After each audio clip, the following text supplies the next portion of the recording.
Hey, how's it going? Thanks for stopping by. I'm back out at a spot where I found quite a few Civil War relics last week and other relics, so I'm pretty excited about it. Be sure to give this video a thumbs up and subscribe. Most of my videos deal with metal detecting and relic hunting, so we're gonna get to it right away. Let's dig some history. Here's more of that copper pipe. Last week I dug so much of it, quite a few brass sprinkler heads too, so I'm sure I'm gonna have a lot more of this coming today.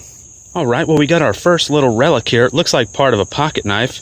It's seen better days for sure. I rechecked the hull. You always want to do that when you find pieces of pocket knives, but I didn't see anything in there. Pretty neat. It could be from the Civil War, could be after the Civil War. You just never know. I started about 45 minutes ago at that tree, and I've been making my way this way. I've probably dug about 25 targets in 24 cans, but I think I got my first Civil War relic. Looks like a brass grommet right here. This would have been used for their rubber blanket. It looks like there's still a little bit of the material on the inside, and it wasn't very deep, so you just got to persist. You got to dig through that stuff, and I'm kind of whispering because there's some houses on the other side. Those are backyards right there, and I don't want to disturb anyone early in the morning. All right, I'm encouraged. I'm going to keep working my way around. Okay, I just dug something that could be meaningful, but I need your help identifying it. All right, now what do you suppose this is? Looks like a huge bullet. Or a small artillery shell. I know that's not what it is. But man, this thing is solid. It's as if it's a miniature parrot shell or something. It's kind of crazy. It doesn't look like it was broken right here to give it that shape. It looks like it was made that way. I've got no clue as to what this is. Oh, now that is too cool. A Mardi Gras doubloon. It says Napoleon, Emperor. Then it's got the little outline of Napoleon. Oh, that is just too cool. Wow. Found Napoleon. That is crazy. You just never know what you're going to find. That's probably going to clean up pretty nice. Now, what in the world do you suppose this could be? It would actually be cool if this part wasn't broken off. You could clean that up and screw it to a piece of wood and, I don't know, make some art out of it. Now, let's say this is something interesting right here.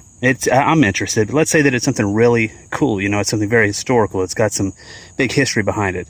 It sounded just like that signal, that signal, that signal, that one, that one. I dug 6 Budweiser cans right here, and I said, you know what? This is going to be another can because it sounded just like the cans, but it wasn't, and that's why you really have to dig everything if you want the relics. Cool little Hot Wheels car. It doesn't look like it's been out here that long. Kid probably threw it over that fence there, landed over here. I just dug probably a dozen cans right there, Budweiser.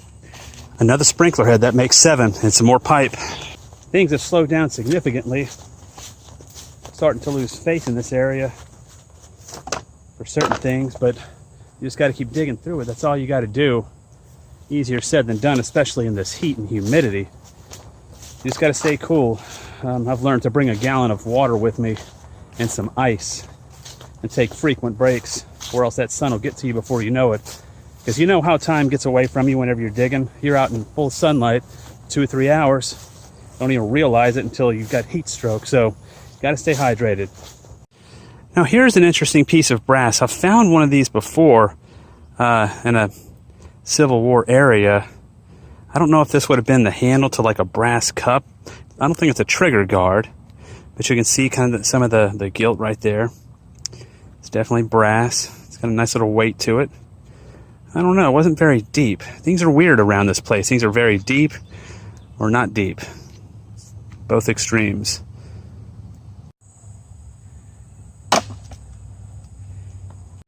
All right, it looks like some type of fob. Like a pocket watch fob. Let's get some detail off of it. I can't make anything out. Oh, maybe we can look at it right now. Let's see. That's cool. I was just about to leave and I did a little random swinging over here, and it's good when this pops up at the last minute. All right, this is pretty cool. This is where I dug that grommet. A foot over, I dug down again. It looks like there's another one here. So it looks like the whole blanket was left here. So if that was the case, there's going to be more than just 2. I believe there would have been 4 total, 1 on each corner. Maybe 6, I don't know if there were different sizes, but that's definitely a grommet from a Civil War rubber blanket. A soldier probably had his tent right here. So whenever you find grommets like that, always check thoroughly the area around. 1 here, 2 there, here's the 3rd one right here. So I'm going to go for 4. This one, the signal was more faint. These were in the 80s, blowing out my ears. This one was probably on edge, and it rang up in the 70s.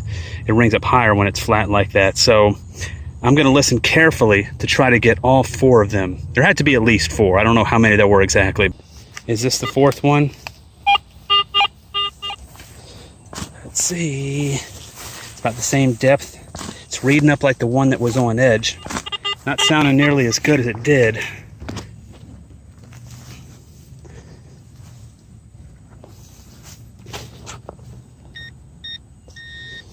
Piece of iron right here. Probably a square nail. Let's check the hole though. Got down to it. I think I see it right there. Look at that. Wow. 4 grommets. And this is how they were positioned. 1, 2, 3, 4. So like a big triangle. 4 grommets. 3 right here, 1 right there. That's pretty crazy. It tempts us to imagine the soldier in the blanket and the story around it.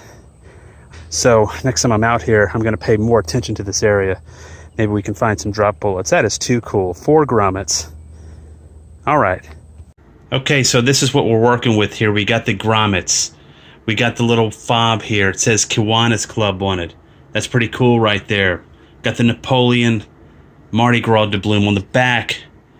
Talks about the Lafayette, Louisiana crew of Bonaparte. All right. Got a big piece of lead here.